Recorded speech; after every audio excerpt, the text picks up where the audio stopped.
दोस्तों, इजराइल फिलिस्तीन के बीच चल रही 6 महीने की जंग की शुरुआत में ही मैंने आपको बताया था कि राजनीतिक जनाजा अगर इस जंग में किसी का निकलेगा तो वो है बेंजामिन नेतन्याहू। वो बेंजामिन नेतन्याहू जिसको गुरूर था अपने बलवान होने पर, जिसको गुरूर था अपनी ताकत पर कि उसके पास दुनिया की सबसे बड़ी इंटेलिजेंस है, जिसे गुरूर था कि सारा दुनिया के देश जो है उसके साथ खड़े हुए हैं। पर वो गुरूर और जो उसका घमंड था उसको ऐसा चकनाचूर बीते 6 महीने की जंग में हमास ने किया है कि अब अपने ही देश में गृह युद्ध की मार जो है बेंजामिन नेतन्याहू झेल रहा है। अब कोई आपको यह बताने को तैयार नहीं होगा कि कैसे इजराइल के ही लोग इजरायली प्रधानमंत्री के घर पर हमला कर रहे हैं, क्योंकि जंग की शुरुआत के दौरान आपको बताया था कि कैसे फिलिस्तीन के मुसलमान जो है हमास के ऊपर पत्थर बरसा रहे हैं। पर अब उनको भी ये तस्वीरें नजर नहीं आ रही, पर जंग में हुई झूठ की कमाई पर ये लोगों को बता जरूर रहे हैं कि दोस्तों, हैरियर लू या हेक्टर, ये है सच्चाई जो जंग के दौरान मैंने आप लोगों के सामने रखी थी।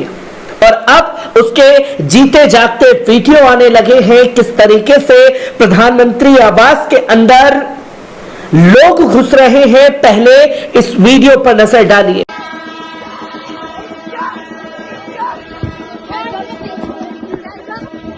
आपने देखा कि किस तरीके से लोग जो हैं घर के अंदर घुस रहे हैं।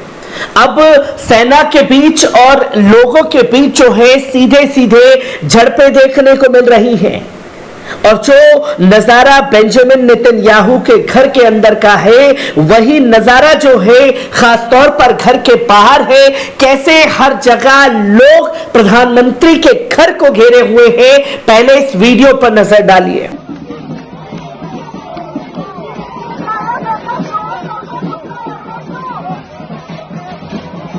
आपने देखा कि किस तरीके से लोग जो हैं सड़कों पर हैं और बेंजामिन नेतन्याहू गो बैक और अपने ही प्रधानमंत्री को प्राइम मिनिस्टर नहीं बल्कि क्राइम मिनिस्टर करारते रहे हैं।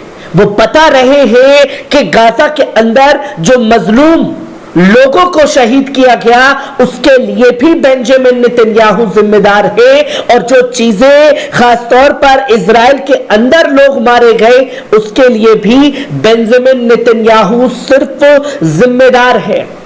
और लोग मशाल लेकर के भी उसके घर की तरफ घर के अंदर घुसने की कोशिश कर रहे हैं। पहले इस वीडियो पर नजर डालिए।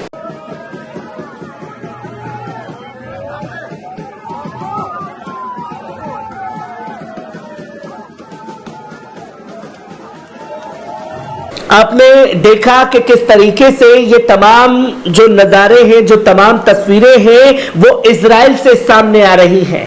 हाँ, तब आप लोगों को इस पर ज्यादा यकीन होता जब ये कहा जाता कि देखिए फिलिस्तीन की जो आवाम है वही हमास के ऊपर पत्थर बरसा रही है। अब जब इजराइल के प्रधानमंत्री बेंजामिन नेतन्याहू के घर का घेराव हो रहा है तो हर जगह खामोशी इख्तियार कर ली गई है।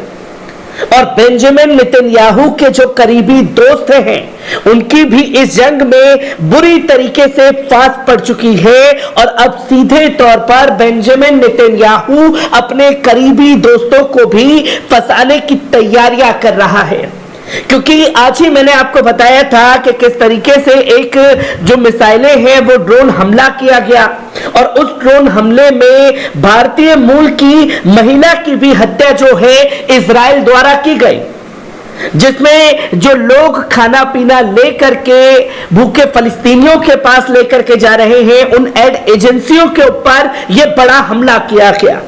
अब उसको लेकर के बेंजामिन नेतन्याहू ने, जो कि आप स्क्रीन पर देख रहे हैं, इसमें ब्रिटिश हुकूमत को साफ तौर पर फंसा दिया है।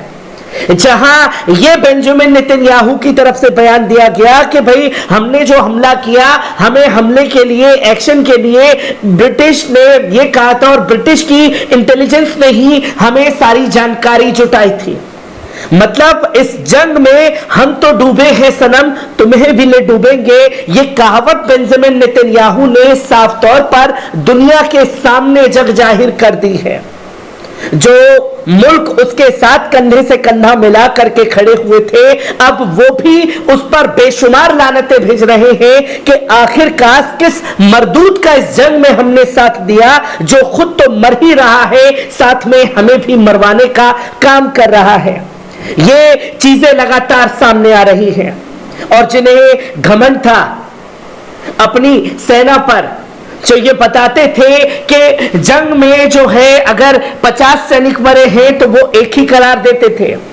अब उस इजराइल की हालत ये है कि जो कि आप स्क्रीन पर ये साफ तौर पर देख रहे हैं, उसमें साफ तौर पर यह बताया गया है कि इजरायली डिफेंस मिनिस्टर जो है वो इजराइल की आवाम को जंग में शामिल होने के लिए अपील कर रहा है। आप इतनी बड़ी इंटेलिजेंस थे, आपके पास सबसे ज्यादा सेना थी, आप ये बार बार दावा कर रहे थे, और बीते 6 महीने की जंग में ऐसा क्या हुआ कि अब सेना के जवान कम पड़ गए हैं, जिसमें आप साफ तौर पर अपनी ही आवाम के आगे हाथ फैला रहे हैं, भीख मांग रहे हैं कि आप इस जंग में शामिल होइए। राष्ट्रवाद का और ना जाने देश के लिए क्या क्या दुहाई जो है वो आम पब्लिक को नहीं दी जा रही है। यह हाल है डिफेंस मिनिस्टर का, जो कि ये पूरी चीजें इंटरनेशनल मीडिया से गायब कर दी है, जिससे अंदाजा लगाया जा सकता है कि इजराइल को कितनी बड़ी क्षति इस जंग में खासतौर पर उठानी पड़ी है। और जो खुद आतंकी देश है, वो आतंकी देश तमाम चैनल के ऊपर ये आरोप लगाता है कि इसकी वजह से आतंकवाद फैल रहा है, इसलिए हम अल जजीरा को अपने देश में बैन कर देते हैं। इसके बारे में जो है वो बताया गया, और ये साफ तौर पर है कि अपने आतंकवाद को छुपाने के लिए अब बेंजामिन नेतन्याहू कंधों का सहारा ले रहा है। और बीते कुछ दिन पहले एक डाटा जो है वो बताया गया, जहां जंग की शुरुआत में मैं आप लोगों को बता रहा था कि इतने इतने सैनिक जो हैं वो मारे जा रहे हैं, और बड़ा ही हास्यास्पद आंकड़ा जो है वो सामने रखा है दुनिया के, जिसमें इजराइल ये दावा कर रहा है कि बीते 6 महीने की जंग के दौरान उसके मात्र 3757 जो है वो सैनिक ढेर हो चुके हैं। और यह भी डाटा सामने दिया कि तकरीबन 62 इजरायली जो है सैनिक जो थे वो 21 मार्च से लेकर के 28 मार्च के बीच में मारे गए हैं। और फिर उसने इसके इंजर्ड होने के जो घायल हुए हैं उनकी संख्या बताई है 3160, और ये आंकड़ा जो है 7 अक्टूबर से लेकर के 28 मार्च तक का सामने रखा है दुनिया के सामने, जहां उसने ये भी बताया है कि 1523 सोल्जर्स ऐसे हैं जो ग्राउंड इन्वेस्टिगेशन पर लगे हुए हैं। और फिर उसने ये भी दावा किया है कि 28 जो सैनिक है, इजरायली सैनिक, उनको हिजबुल्लाह के लिए लड़ाई के लिए तैयार किया गया है।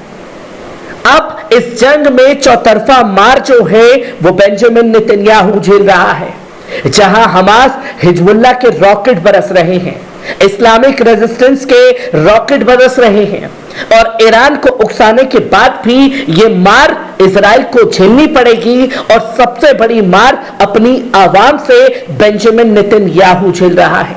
हर एक तस्वीर आप लोगों के साथ रूबरू कराता रहूंगा। दीजिए इजाजत, शुक्रिया।